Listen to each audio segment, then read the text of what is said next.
నమస్తే, welcome to news hour. నేను Rajendra. Bulletin ముందుగా హెడ్లైన్ చూద్దాం. వల్లభనేని వంశీకి 14 రోజుల రిమాండ్ విధించిన కోర్టు. 5 రోజుల కస్టడీ కోరుతున్న విజయవాడ పోలీసులు.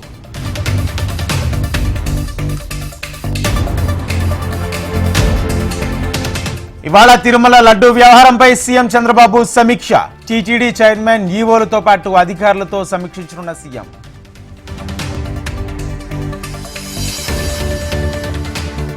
కరీంనగర్ జిల్లా జమ్మికుంట పత్తి మార్కెట్లో రైతుల ఆందోళన. దళారుల చేతుల్లో మోసపోతున్నామంటున్న రైతులు.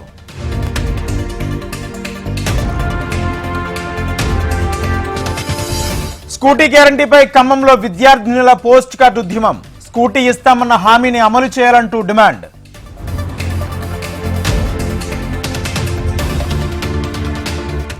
పార్వతీపురం మన్యం జిల్లాలో అడవి ఏనుగుల విధ్వంసం. గురుగుబిల్లి మండలం నాగూర్లో ఏనుగుల బీభత్సం.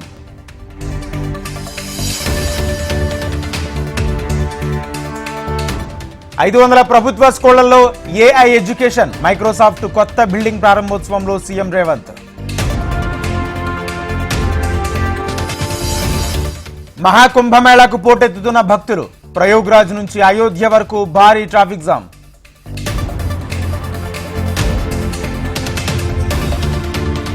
జగన్నాథ్ టీజర్ లాంచ్ ఈవెంట్ లో మంచు మనోజ్ హాట్ కామెంట్స్. ప్రజల గుండెల్లో నుంచి నన్ను తీసేయలేరన్న మంచు మనోజ్.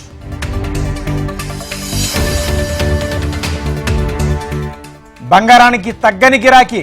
పెళ్లిళ్లలో తగ్గుతున్న బంగారం వాడకం.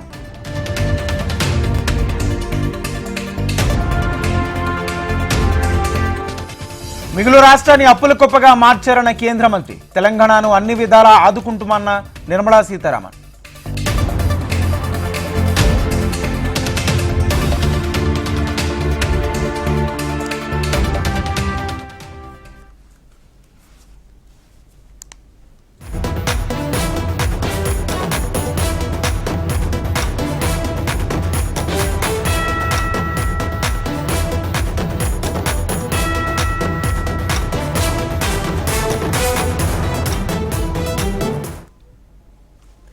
నగ్న వీడియోల కేసులో మస్తాన్ సాయిని పోలీసులు విచారణ కొనసాగుతుంది. 2వ రోజు నార్సింగ్ పోలీసుల విచారణ జరుపుతున్నారు. లైంగిక వేధింపులు, నగ్న వీడియోలతో బెదిరింపులకు పాల్పడిన కేసులో మస్తాన్ సాయిని పోలీసులు విచారిస్తున్నారు.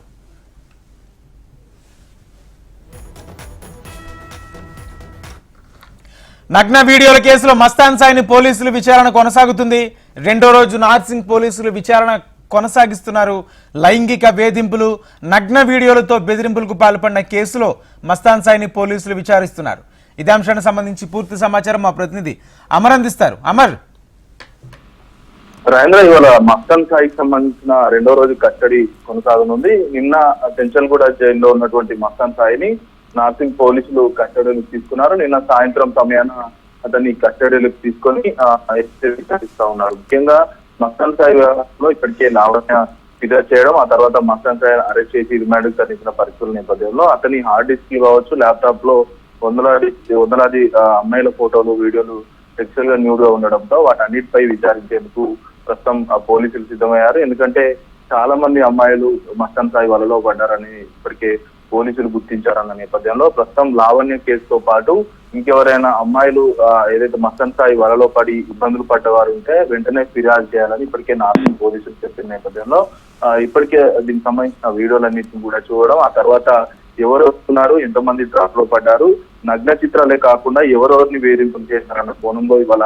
విచారించనున్నారు. ముఖ్యంగా హార్డ్ డిస్క్ లో ఉన్నటువంటి వీడియోలు కావచ్చు, ల్యాప్టాప్ లో వీడియోలను ప్రస్తుతం ఏదైతే నార్సింగ్ పోలీసులు మస్తాన్ సాయిని ముందు ఉంచి ఆ వీడియోలన్నీ చూపిస్తూ ఎవరెవరు ఎందుకు ఏ టైంలో కలిశారు, ఎందుకు బెదిరింపులకు పాల్పడాల్సి వచ్చింది, ఎందుకు సెక్షువల్ అఫెన్స్ చేయాల్సి వచ్చింది అన్న కోణంలో ప్రస్తుతం నార్సింగ్ పోలీసులు అయితే దర్యాప్తు చేయనున్నారు. 3 రోజుల కస్టడీ ఇప్పటికే రంగారెడ్డి కోర్టు అనుమతించింది కాబట్టి 3 రోజుల కస్టడీలో కీలకమైన సమాచారాన్ని మస్తాన్ సాయి దగ్గర నుంచి రాబడతారు. ఆ తర్వాత కస్టడీ ముగిసిన తర్వాత మళ్ళీ రిమాండ్ ఖైదీగా చెంచల్గూడ జైలుకి అయితే వెళ్ళున్నారు. అయితే రిమాండ్ ముగిసిన తర్వాత ఇతని దగ్గర నుంచి సేకరించిన కన్ఫెషన్ ఆధారంగా ఆ స్టేట్మెంట్ ఏదైతే మళ్ళీ కోర్టులో సబ్మిట్ చేస్తారు, ఛార్జ్ షీట్ కూడా దాఖలు చేసే అవకాశం అయితే కనబడుతుంది. మళ్ళీ అంటే ఛార్జ్ షీట్ దాఖలు చేసిన తర్వాత కీలకమైన అంశాలు అందులో పొందపరిచే అవకాశం అయితే మనకు స్పష్టంగా అవపడుతున్నాయి. 2వ రోజు అతనికి సంబంధించిన ల్యాప్టాప్ వీడియోలన్నీ కూడా చూపిస్తూ ఎవరెవరు అమ్మాయిలు ఉన్నారు, వీళ్ళతో సంబంధం ఏంటి, ఎన్ని రోజుల నుంచి సాగుతుంది వ్యవహారం అన్న కొనుగోలు ప్రస్తుతం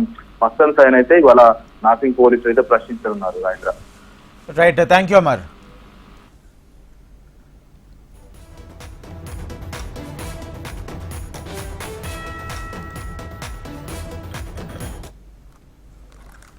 ములుగు జిల్లా వాజేడ్లో శివాలయం శిథిలావస్థకు చేరుకుంది. భక్తులు రాక దేవాదాయ శాఖ అధికారులు పట్టించుకోక 50 ఏళ్ల చరిత్ర కలిగిన దేవాలయం బోసిపోయింది. వాజేడ్లో శివాలయాన్ని అనివార్య కారణాలతో మూసివేయడంతో శివరాత్రి ఉత్సవాలకు నోచుకోవడం లేదు. కేవలం పక్క గ్రామంలో జరుగుతున్న ఉత్సవ కళ్యాణానికి భక్తులు వెళ్లాల్సి వస్తుంది.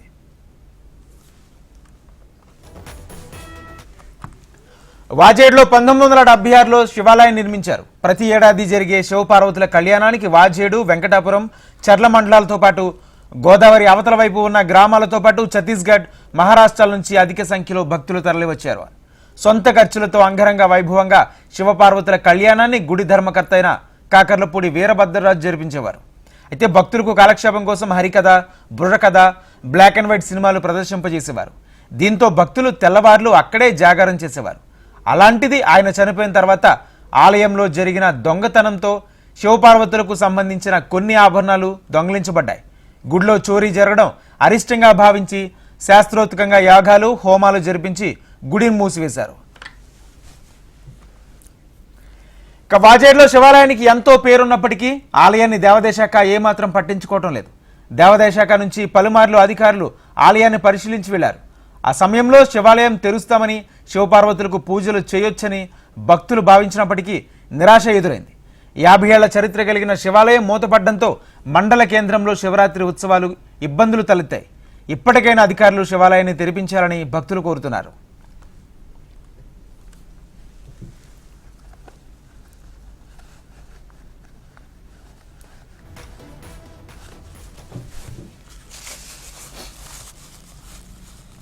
కొమరంభీం ఆసిఫాబాద్ జిల్లాలో మట్టి మాఫియా చెలరేగిపోతుంది. అధికారులు కన్నుగప్పి రాత్రి పగలు తేడా లేకుండా మట్టి తరలిస్తున్నారు.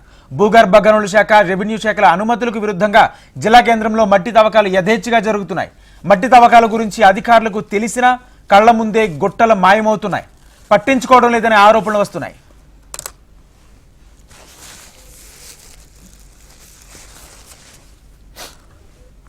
ఆసిఫాబాద్ జిల్లా కేంద్రానికి సమీపంలో ఉన్న పోచమ్మ ఆలయ సమీపంలో మట్టి తవ్వకాల కారణంగా గుట్టలు మాయమైపోతున్నాయి.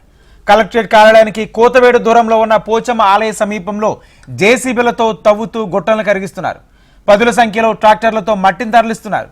దోచుకున్నోడికి దోచుకున్నంద అనే చందంగా జిల్లాలో మట్టి అక్రమ రవాణా వ్యాపారం తయారైంది. రెబ్బన మండలంలో గోలేటి సమీపంలో రియల్ ఎస్టేట్ వ్యాపారుల వెంచర్లను డెవలప్ చేసేందుకు, కొత్తగా జిన్నింగ్ మిల్లు నిర్మించేందుకు గత 15 రోజులుగా మట్టిని తరలిస్తున్నారు. జిల్లాలో మట్టి తవ్వకాలు అనేది విపరీతంగా పెరిగిపోతుంది. ఇటు ప్రజాధనానికి అంటే కొల్లగొడుతూ ఇటు ప్రభుత్వానికి ఎలాంటి చలన గట్టకుండానే ఈరోజు మైనింగ్ అధికారుల అనుమతి లేకుండానే ఈరోజు కొంత ప్రభుత్వంలో పనిచేస్తున్నటువంటి అధికారులు ప్రభుత్వ అధికారుల అండదండతో అంటే పరోక్షంగా ప్రభుత్వ అధికారుల అండదండలతోటి ఈ యొక్క మట్టి తవ్వకాలన్నీ విపరీతంగా జరుగుతున్నాయి.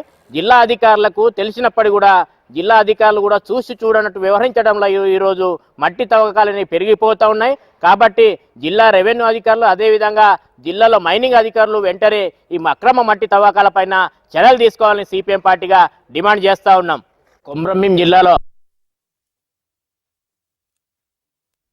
మట్టి తవ్వకాలపై స్థానికులు ఫిర్యాదు చేసిన స్థానికులపై మట్టి మాఫియా జులుం చూపిస్తుంది. తవ్వకాలు ఆపాలని అడిగితే ఏం చేస్తారంటూ బెదిరింపులు గురి చేస్తున్నారు. అటు అధికారులకు ఈ విషయం తెలిసినా పట్టించుకోవడం లేదని, అక్రమంగా మట్టి తరలించుకుపోతున్నా సైలెంట్ గా ఉంటున్నారని ఆరోపిస్తున్నారు స్థానికులు. మట్టి తవ్వకాల వెనక కలెక్టరేట్లోని ఒక ఉద్యోగి ఉన్నట్లు కూడా ఆరోపణలు వస్తున్నాయి. జిల్లాలో అక్రమ మట్టి తవ్వకాలు అనేటువంటి చాలా పెద్ద ఎత్తున పెరిగిపోయినాయి. ఇంతకుముందు ఈ హైవే రోడ్డు కోసం కావచ్చు, లేదు ఇప్పుడు అనేక పనుల నిమిత్తం ఆ వ్యాపారస్తులంతా కూడా మైనింగ్ డిపార్ట్మెంట్తో కుమ్ముక్కైపోయి మొత్తం అక్రమ మైనింగ్ అనేటువంటి చేస్తూ ఉన్నారు. దీన్ని వెంటనే ఆపాలని చెప్పి సిపిఎం పార్టీగా డిమాండ్ చేస్తాను. దీని ద్వారా ప్రభుత్వానికి కూడా నష్టం జరుగుతూ ఉంది. ప్రభుత్వానికి రావాల్సినటువంటి ఆదాయం కానీ, లేదు రైతులకు జరుగుతున్నటువంటి నష్టం కానీ, లేదు రోడ్లు కూడా నాశనం చేస్తున్నటువంటి పరిస్థితి కనబడుతుంది. కాగజ్ నగర్ క్రాస్ రోడ్ నుంచి మొదలుకుంటే పెద్దవాగు వరకు ఉన్నటువంటి మొత్తం మైనింగ్ అంతా కూడా అక్రమంగా జరుగుతున్నటువంటి ఒక కాగజ్ నగర్ ప్రాంతమే కాదు, వాంకడి కానీ జిల్లా మొత్తంలో ఎక్కడ చూసినా చాలా పెద్ద ఎత్తున అక్రమ రవాణా, మట్టి అక్రమ రవాణా అనేటువంటి జరుగుతుంది. మిగతా ఖనిజ సంపద కూడా అక్రమంగా రవాణా చేస్తున్నటువంటి పరిస్థితి ఉంది. దీనిపైన వెంటనే చర్యలు తీసుకోవాలని చెప్పేసి సిపిఎం పార్టీగా డిమాండ్ చేస్తా ఉన్నాం. జిల్లాలో అక్రమ మట్టి వాళ్ళిద్దరూ ఒకరి రూపాన్ని ఇంకొకరు చూసుకోలేరు, కానీ మనోనేత్రంతో హృదయాల్లో సరిగమలు పలికించుకుంటున్నారు. ప్రేమంటే చంపడమో చావడమో కాదు, ప్రేమంటే ఒక జీవితం. నమ్మకానికి పునాదని వీరిని చూస్తే సరిపోద్ది. అంధత్వం వారి కళ్ళకు మాత్రమే కానీ మనసుకు కాదంటున్నారు. ఈ వ్యాలంటైన్స్ డేతో పక్షం వసంతాలు పూర్తి చేసుకుని 16వ ఏడాదిలోకి అడుగు పెడుతున్న బ్యూటిఫుల్ కపుల్ అప్పలరాజు శ్రీదేవ్ గారితో మా ప్రతినిధి Anuradha face to face. Valentine's day వస్తుందంటే చాలు ప్రేమపూర్వకమైన సందేశాలు వస్తాయి. అలాగే ప్రేమికులు మనకి ఎక్కడ పడితే అక్కడ కనిపిస్తూనే ఉంటారు. కానీ ప్రస్తుత రోజుల్లో ప్రేమ గురించి మాట్లాడుకోవాలంటే నిజంగానే కొన్ని సంఘటనలు చూస్తే చాలా బాధాకరంగా అనిపిస్తున్నాయి. కానీ అలాంటి ప్రేమ కాకుండా అసలు రూపాలు చూసుకోకుండానే మనసులు కలిసి ఒక జీవితానికి ఒక మంచి పునాది వేసుకుని మరి ప్రేమతత్వంతో ముందుకెళ్తున్న ఒక బ్యూటిఫుల్ కపుల్ ని నేను మీకు ఇప్పుడు విశాఖపట్నం నుంచి పరిచయం చేయబోతున్నాను. మరి ఒకసారి వారితో మాట్లాడేద్దామా? Hi sir. Hi madam. ముందుగా మీ ఇద్దరికి happy Valentine's day. Thank you madam. మీ ఇద్దరి ప్రేమ ప్రయాణం ఎన్ని సంవత్సరాలు అయింది? అసలు మీ ఇద్దరు ఎలా ఈ ప్రపోజల్ అని తీసుకురాగలిగారు? యాక్చువల్లీ మేడం, నేను హైదరాబాద్లో 2008 ఈ ప్రాంతంలో నేను ఆర్కెస్ట్రాలో చేస్తూ ఉన్నప్పుడు కొన్నేళ్లకు అంటే కొన్ని నెలలకు ఈవిడ అంటే ఆర్కెస్ట్రా ఫీల్డ్కు రావటం, తర్వాత మాట కలిసి అది ప్రేమగా మారి ఆ ప్రేమ పెళ్లి వరకు మమ్మల్ని తీసుకొచ్చింది మేడం. అదేవిధంగా మరి అప్పటి నుంచి కూడా ఒక అండర్స్టాండింగ్తో మేము ఉంటూ ఉన్నాము. మా ప్రేమకు నేటికి 16 సంవత్సరాలు మేడం. మరి 16 సంవత్సరాలైనా 100 ఏళ్ళైనా ఇలాగే ఉంటామని చెప్పడంలో ఎటువంటి సందేహం లేదు మేడం. నిజంగానే ఒక చాలా మంచి మాట చెప్పారండి. ఎందుకనంటే ఇప్పుడు ప్రస్తుతం ఉన్న రోజుల్లో గనక ప్రేమ గురించి మాట్లాడితే గనక కొన్ని బాధాకరమైన సంఘటనలు కనిపిస్తున్నాయి. కానీ చాలా మంది ఒక ప్రేమ మధురమైన అనుభూతిగా కూడా తమ జర్నీస్ ను ముందుకు తీసుకెళ్తున్నారు. ఒకసారి శ్రీదేవి గారితో కూడా మాట్లాడదాం. మేడం చెప్పండి మేడం, ప్రేమ గురించి మాట్లాడాలంటే అదొక మంచి మధురమైన అనుభూతి. అలాంటి మధురమైన అనుభూతిని మీరు నిజంగానే ఎంజాయ్ చేస్తూ చాలా మందికి ఒక ఆదర్శంగా నిలిచారు. అసలు మీ ప్రేమ ఎలా చిగురించింది? మీరు ఈ జర్నీని ఎలా కొనసాగిస్తున్నారు? ఇందులో చాలా రకాలైన ఇబ్బందులు కూడా మీరు ఎదుర్కొనే ఉండుంటారు. మరి మొత్తంగా మీరేం చెప్పాలనుకుంటున్నారు? మేడం, ప్రేమలో ఉండేటప్పుడు ఏ సమస్య కూడా నాకైతే అడ్డగా అనిపించలేదు మేడం, ఆటంకంగా అనిపించలేదు. ఎందుకంటే ఫస్ట్లో సార్ నాకు పరిచయం అయినప్పుడు ఇద్దరం మాట్లాడుకొని అలా ప్రేమించుకున్న తర్వాత వివాహానికి మా ఫ్యామిలీతో ఒప్పించుకొని వివాహం చేసుకున్నాం మేడం. వివాహం అయిన తర్వాత కూడా మేడం మా జీవితంలో ఎటువంటి ఒడిదుడుకులు లేవు మేడం. ఎప్పటికి ఇలాగే ప్రేమతో కలిసిమెలిసి మా జీవితాన్ని కొనసాగిస్తామని నేను చెప్తున్నాను మేడం. అంటే జనరల్ గా ప్రేమ అనగానే కలిసి తిరగడం, సినిమాలకు వెళ్ళడం, షికార్లకు వెళ్ళడం, ఇలాంటి రకాలైన ఫీలింగ్స్ చాలా మందికి ఉంటూ ఉంటాయి. అలా మనం చూస్తున్నాం కూడా. సో ప్రేమ కానుకలు ఇవ్వడం ఇవన్నీ ఉంటాయి. సో మీరేమనుకుంటున్నారు అసలు ప్రేమ గురించి? మీరేం జీవితాన్ని కానుకగా ఇచ్చుకున్నాం మేడం, ఎందుకంటే సినిమాలో చూడడం కాబట్టి. ప్రేమ అంటే ఏంటి మేడం? వండర్ఫుల్ గా చెప్పారు. నిజంగానే తమ జీవితాలనే వాళ్ళు ఒకరికొకరు ప్రేమ కానుకగా ఇచ్చుకున్నారనంట. నిజంగానే ఒక వండర్ఫుల్ డైలాగ్ మనం వింటున్నామని అంటే ఇది డైలాగ్ అని మనం అనలేము, వాళ్ళ మనసులోంచి వచ్చిన మనసులో మాట. మరొకసారి మాట్లాడదాం సార్. మేడం ఇప్పుడు చెప్పారు, మా జీవితాన్నే మేము ఒకరికొకరం కానుకగా ఇచ్చుకున్నాం, అదే మాకు జీవితాంతం ఉండే ప్రేమ కానుక అంటున్నారు. మీరేం చెప్తారు? ఖచ్చితంగా మేడం, ఎందుకంటే ప్రేమ అనేటువంటిది ఈ రోజు ఉండి రేపు పోయేది కాదు మేడం. దాన్ని మనం అండర్స్టాండింగ్ చేసుకుంటే కలకాలం మనతో ఉంటుంది మేడం. ప్రేమ అనేది లేకపోతే మనం ఈ లోకంలో జీవించలేమండి. ప్రేమ అనేటువంటిది ఒక దైవంగా నేను భావిస్తాను మేడం. అంటే ముఖ్యంగా జనరల్ గా మిగతా వాళ్ళకి మీకు కొంత తేడా ఉంటుంది. ఎందుకనంటే మీరు మీ రూపాలను చూసుకోలేదు, కానీ మీరు మీ జీవితానికి ఒక మంచి పునాదిని వేసుకోవాలని మీరు ఒక సంకల్పంతో ముందుకు వెళ్తూ ఉన్నారు. సో ఇందులో భాగంగా మీరు ఇంకొంతమందికి కూడా ఆశ్రయం ఇస్తూ వాళ్ళని కూడా వాళ్ళ జీవితాలని చక్కదిద్దే ప్రయత్నం చేస్తున్నారు. కానీ ఇప్పుడు ప్రేమలు కనుక చూసుకుంటే గనక వాళ్ళు ప్రేమిస్తే ఒప్పుకోకపోతే వాళ్ళ మీద దాడులు చేయడం, లేదనంటే వాళ్ళకి వాళ్ళే అఘాత్యాలు చేసుకోవడం చూస్తున్నాం. ఇలాంటివన్నీ చూస్తున్నప్పుడు వింటున్నప్పుడు మీకేమనిపిస్తుంది, మీరేం చెప్పాలి? యాక్చువల్లీ ప్రేమికుల్లో అండర్స్టాండింగ్ అనేటువంటిది లేదు మేడం. నాకు అనిపించేది అయితే మాత్రం ఒకళ్ళు అర్థం చేసుకునేటటువంటి విషయంలో ఎక్కడో మనస్పర్ధలు ఉన్నాయి కాబట్టి వాళ్ళకి అలా చేయగలుగుతున్నారు. కానీ నిజమైనటువంటి ప్రేమ ఒక ఆత్మహత్యను కోరుకోదు మేడం. నిజమైనటువంటి ప్రేమ ఎదుటివారిని ఇబ్బంది పెట్టేటటువంటిది అన్నది చోటు చేసుకోదు మేడం. యాక్చువల్లీ నిజమైనటువంటి ప్రేమలో జయించడం ఉంటుంది. నిజమైనటువంటి ప్రేమ మన ఏ స్థాయికైనా తీసుకువెళ్తుంది. నిజమైన ప్రేమ కలిపేది తప్ప విడగొట్టేది కాదు, వాళ్ళ చెదరగొట్టేది కాదు మేడం. మేడం మీరు చెప్పండి, జనరల్ గా ఇప్పుడు అందరూ కూడా ఈ లవ్ జర్నీస్ గనక మనం చూసుకుంటూ ఉంటే చాలా మంది ఎక్స్పెక్ట్ చేసే వాతావరణంలోనే ప్రేమ అన్నది మనకు కనిపిస్తుంది. అంటే అందరినీ అనలేం కానీ ఎక్కువ మంది అంటే వాళ్ళ దగ్గర నుంచి ఎక్కువ ప్రేమ కావాలనో లేకపోతే ఇంకేదైనా ఆశించో ఇట్లా అది జరగనప్పుడు ఇలాంటి ఘటనలు జరుగుతున్నాయి. సో వాళ్ళందరికీ మీరేం చెప్పాలనుకుంటున్నారు? ఏం లేదు మేడం, ప్రేమ అంటే ఒక అమ్మాయి ఒక అబ్బాయిని డబ్బు కోసం ప్రేమిస్తుందో లేకపోతే వాళ్ళు అనుకున్న ఆస్తుల కోసం ప్రేమించవచ్చేమో, కానీ అదైతే కరెక్ట్ కాదు మేడం. ఎందుకంటే ఒక అబ్బాయి ఒక అమ్మాయిని ప్రేమించుకునేటప్పుడు ఇద్దరు మనసులను చూసి ప్రేమించాలి తప్ప ఆస్తులను అంతస్తులను అయితే కాదు మేడం. అంటే మీరు ప్రేమ కోసం చాలా మాటలు చెప్పారు, నిజంగానే చాలా ఒక సందేశమనే అనుకోవాలి అది. కానీ ప్రపోజ్ చేసేటప్పుడు చాలా రకాల వ్యక్తీకరణ అనేది ఉంటుంది ప్రేమలో. అంటే వాళ్ళ మనసులు కలిసినప్పుడు రకరకాల భావాల్లో వాళ్ళు వ్యక్తపరుస్తూ ఉంటారు ప్రేమని. మీరు మేడంకి ఎలా చెప్పారు? యాక్చువల్లీ మేడం గారి యొక్క మాట తీరు కానీ ఆమె యొక్క నడుచుకునే విధానం నాకు ఫస్ట్ ఆఫ్ ఆల్ నచ్చినప్పుడు మేడం నేను మ్యారేజ్ చేసుకుంటానని చెప్పేసి నేను చెప్పడం జరిగింది మేడం. ఆ తర్వాత వాళ్ళ ఇంట్లో కనుక్కొని, అలాగే ముందు నన్ను ఇష్టపడేక వాళ్ళ ఇంట్లో కూడా ఒక పెద్దలకు ఒక మాట చెప్పాలి కాబట్టి చెప్పి నన్ను చేసుకున్నారు మేడం. యాక్చువల్లీ మాది ఏంటంటే ప్రేమతో పాటు మరి పెద్దలు ఒప్పించినటువంటి వివాహం అని కూడా చెప్పాలి. 16 ఏళ్ళు అయింది మేడం నేటికి.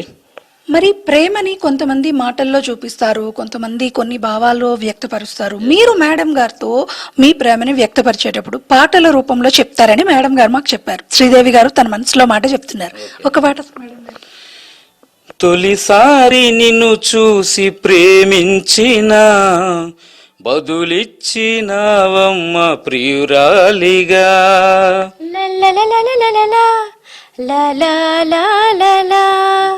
తొలిసారి నిన్ను తాకి ప్రేమించిన మనసిచ్చిన నమ్మ ప్రియనేస్తమా.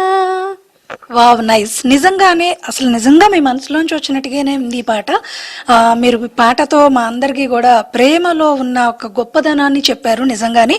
మరి సార్, ఇప్పుడు ప్రస్తుత సొసైటీస్లో చాలా మంది చిన్నప్పటి నుంచే ప్రేమ పేరుతో కొంత తమ జీవితాల్లో కొన్ని ఇబ్బందులు ఎదుర్కొంటున్నారు. కొంతమంది నిజంగానే ప్రేమని విజయవంతం చేసుకొని సక్సెస్ఫుల్ లైఫ్ స్టోరీస్లోకి వెళ్తున్నారు. ఇవన్నీ కూడా చూస్తూ ఉంటే మీరు ఈ వ్యాలంటైన్స్ డే సందర్భంగా ఏం చెప్పాలనుకుంటున్నారు? యాక్చువల్లీ మేడం, ఒక అబ్బాయి ఒక అమ్మాయిని ప్రపోజ్ చేసినప్పుడు ఆ అమ్మాయి సైడ్ నుంచి కూడా అబ్బాయి ఆలోచించాలండి. అంటే ఎప్పుడు కూడా మన వైపు మనం ఆలోచిస్తే అది కరెక్ట్ అవ్వచ్చు కాకపోవచ్చు అనేది నా అభిప్రాయం.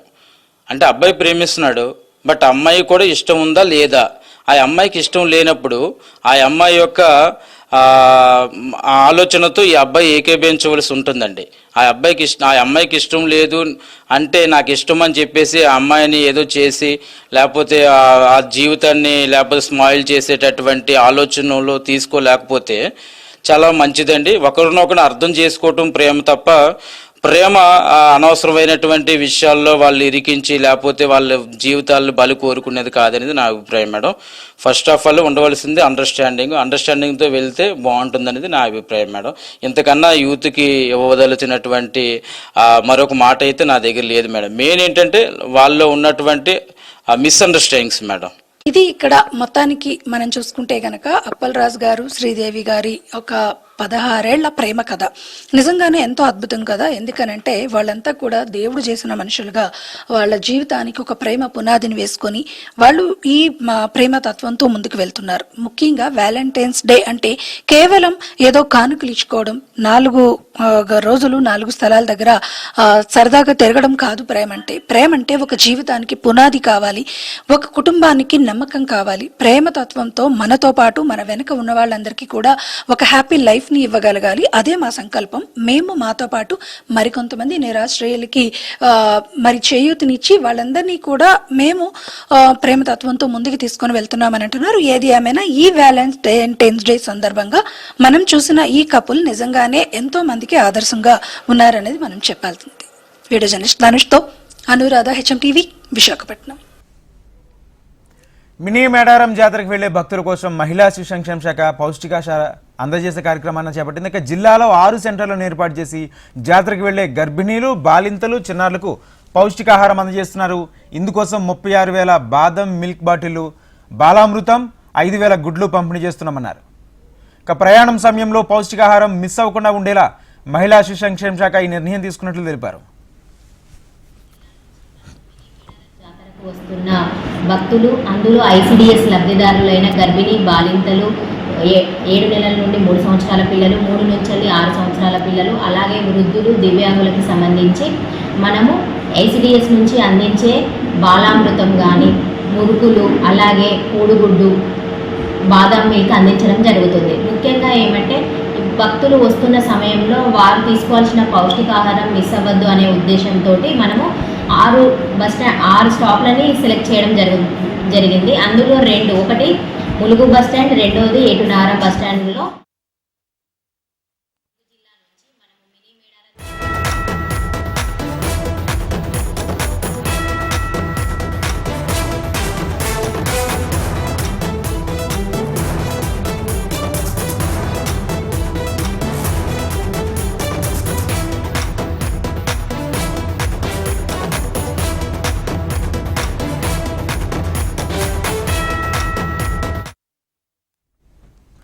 మంత్రి గుమ్మడి సంధ్యారాణి గన్మ్యాన్ జీవి రమణకు సంబంధించిన బ్యాగ్ మిస్సింగ్ కలకలం రేపుతుంది. విజయనగరం 1 టౌన్ పరిధిలో కలెక్టరేట్ దగ్గర తన బ్యాగ్ మిస్ అయినట్లు గన్మ్యాన్ జీవి రమణ చెప్తున్నారు. మిస్ అయిన బ్యాగ్లో 30 రౌండ్ల కలిగిన గన్ మ్యాగజిన్, విలువైన పత్రాలు ఉన్నట్లు తెలుస్తుంది.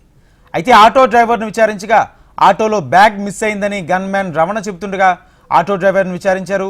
మద్యం మత్తులో ఆటో ఎక్కడంటూ గన్మ్యాన్తో ఆటో డ్రైవర్ వాగ్వాదానికి దిగారు. బ్యాగ్ విషయం ఘటనపై జిల్లా ఎస్పీ వకుల్ జిందాల్ సీరియస్ అయ్యారు.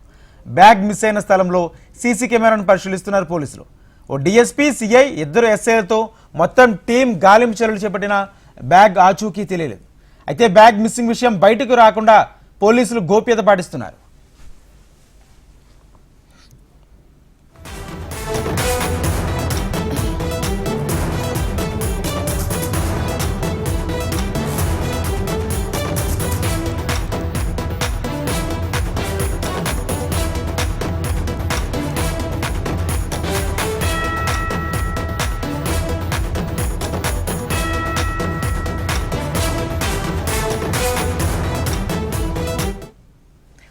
మంత్రి గుమ్మడి సంధ్యారాణి గన్మ్యాన్ జీవి రమణకు సంబంధించిన బ్యాగ్ మిస్ కలకలం రేపుతుంది. విజయనగరం 1 టౌన్ పరిధిలో కలెక్టరేట్ దగ్గర తన బ్యాగ్ మిస్ అయినట్లు గన్మ్యాన్ జీవి రమణ చెప్తున్నారు. మిస్ అయిన బ్యాగ్లో 30 రౌండ్స్ కలిగిన గన్ మ్యాగజిన్, విలువైన పత్రాలు ఉన్నట్లు తెలుస్తుంది.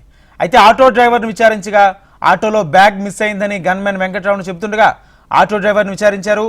మద్యం మత్తులో ఆటో ఎక్కడంటూ గన్మెన్తో ఆటో డ్రైవర్ వాగ్వాదానికి దిగారు. అయితే బ్యాగ్ విషయం ఘటనపై జిల్లా ఎస్పీ వకుల్ జిందాల్ సీరియస్ అయ్యారు. బ్యాగ్ మిస్ అయిన స్థలంలో సీసీ కెమెరాలు పరిశీలిస్తున్నారు. ఇదే అంశానికి సంబంధించి పూర్తి సమాచారం మా ప్రతినిధి శ్రీధర్ అందిస్తారు. శ్రీధర్,